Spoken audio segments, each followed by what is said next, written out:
세계에서 가장 오래된 은행 중 하나이자 최대 규모의 은행 JP 모건 체이스. 이런 초인류 기업이 무려 2,500억대 사기를 당했습니다. 그것도 20대 단 한 명에게 말이죠. 명문대 출신의 여성 창업가 찰리 제비스. 미국의 복잡한 학자금 지원 절차를 간소화한다는 목표로 그녀가 설립한 프랭크는 4년 만에 425만 명의 사용자를 보유하며 엄청난 속도로 성장했고, 핀테크 신성으로 불린 그녀는 화려한 스포트라이트를 받습니다. 그리고 JP모건은 그녀의 회사를 1억 7,500만 달러에 인수했죠. 하지만 제비스가 주장했던 사용자 데이터는 모두 거짓이었고, 프랭크는 사실상 아무런 가치가 없는 기업이었습니다. 오늘의 수업 내용은 어릴 적부터 제비스가 벌였던 사기극과 셀프 홍보, 그리고 그녀는 어떻게 JP모건을 속일 수 있었는지, 제2의 엘리자베스 홈즈라고도 불리는 찰리 제비스에 대한 모든 것입니다.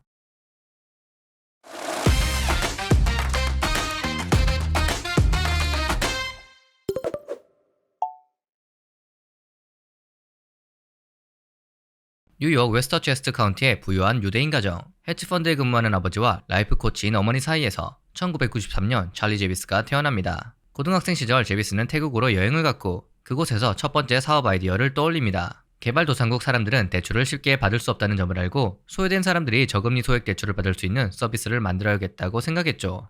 펜실베니아 대학교 와튼스쿨에서 금융과 법을 전공한 그녀는 1학년 시절 저소득층이나 금융 소외계층을 위한 소액 금융 서비스를 제공하는 마이크로 파이낸스 플랫폼 포보업을 설립합니다. 그녀는 친구와 가족, 그리고 여러 파트너들로부터 30만 달러를 투자받아 벤처 회사를 만들었다고 홍보했죠. 대학 새내기가 설립한 회사는 큰 화제가 되었고, 가장 멋진 대학 스타트업 중 하나, 가장 창의적인 인물 100인으로 소개됩니다.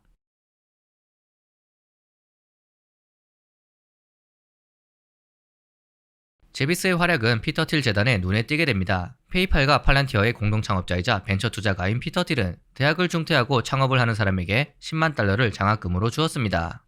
이더리움을 만든 비탈릭 부테린도 이 장학금을 받아 학업을 중단하고 이더리움 개발에 전념했죠. 제비스는 이 장학금에 선정되었고, 그녀는 학교에 남는 것을 선택합니다. 10만 달러를 포기한 그녀의 용기는 이전보다 더 큰 언론의 주목을 받았죠.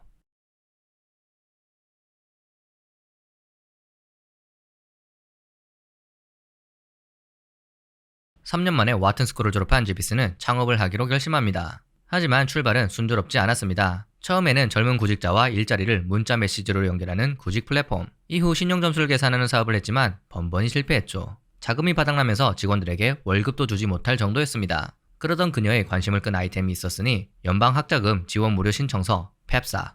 미국의 대학 등록금은 매우 비싸고 수백만 명의 학생은 학자금 대출과 보조금에 의존합니다. 연방학자금 지원기관은 매해 1,300만 명의 학생들에게 2,500억 달러 이상의 지원금을 배분하고, 이를 지원받기 위해서는 펩사를 작성해야 하죠. 하지만 문제는 이 과정이 매우 복잡하다는 것입니다. 학생들은 엄청난 양의 정보를 제공하고 많은 페이지의 서류를 작성해야 했기에 과정도 번거롭고 시간도 너무 오래 걸렸습니다. 때문에 매년 수십억 달러의 장학금이 신청되지 않은 채로 남아 있었죠. 제비스는 이 학자금 대출 및 재정 지원 신청을 5분 이하로 끝낼 수 있게 도와주는 스타트업 프랭크를 설립합니다. 그녀는 단 한 명의 사용자가 없음에도 불구하고 투자자들과 만나 수천 명의 가입자가 있다고 주장하며 투자금을 받아냈고, 지속적으로 언론에 얼굴을 비춥니다. 그녀의 화려한 홍보 덕분에 프랭크는 몇 년 만에 2천만 달러 이상의 투자를 유치하고 30만 명이 넘는 사용자를 확보합니다.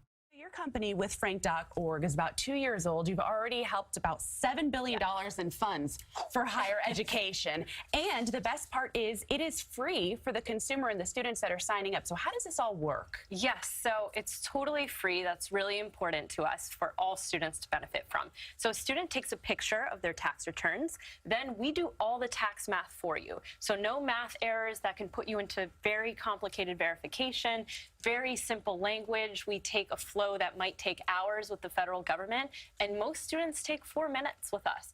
겉으로 보기에 엄청난 성공을 거둔 것처럼 보이는 회사였지만 중요한 경고 신호들은 계속해서 나타났죠. 2017년 미국 교육부는 프랭크의 웹사이트가 마치 정부의 공식 웹사이트와 관련 있는 것처럼 학생들을 오해하게 만들 수 있다며 중단 및 시정 명령서를 보냈고, 프랭크는 웹사이트 주소를 변경합니다. 제비스는 뉴욕타임즈에 펩사의 번거로움에 대해 기고문을 작성했는데 사실과 다른 내용이 너무나 많아 대규모 정정이 이루어지기도 했죠. 2020년 연방거래위원회는 프랭크 서비스의 실효성에 의문을 제기하며 경고 서한을 보냈고, 의원들은 코로나19 관련 학자금 지원금 허위 광고 문제를 지적하기도 했죠. 하지만 대중과 투자자들은 고학력, 젊고 아름다운 여성 CEO의 화려함에 매료되어 이런 문제들을 신경 쓰지 않았습니다. 그녀는 계속해서 언론 인터뷰, 기사, 팟캐스트 미디어에 나타났고 2019년 포브스 30세 이하 30인에 선정되며 화려한 스포트라이트를 받았죠. 사람들은 그녀를 여자 스티브 잡스라고 칭하기까지 합니다.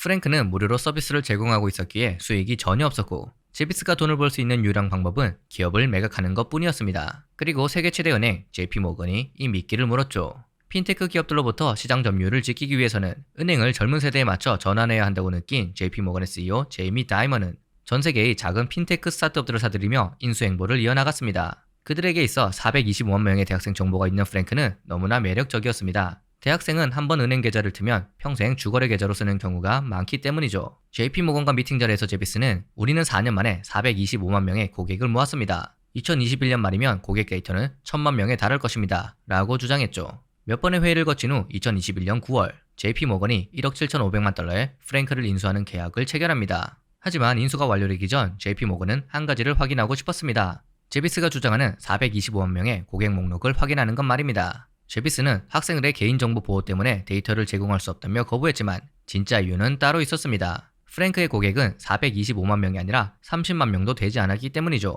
인수 계약이 취소될 위기에 처하자 제비스는 방법을 찾아야 했고 데이터를 조작하기로 결정합니다.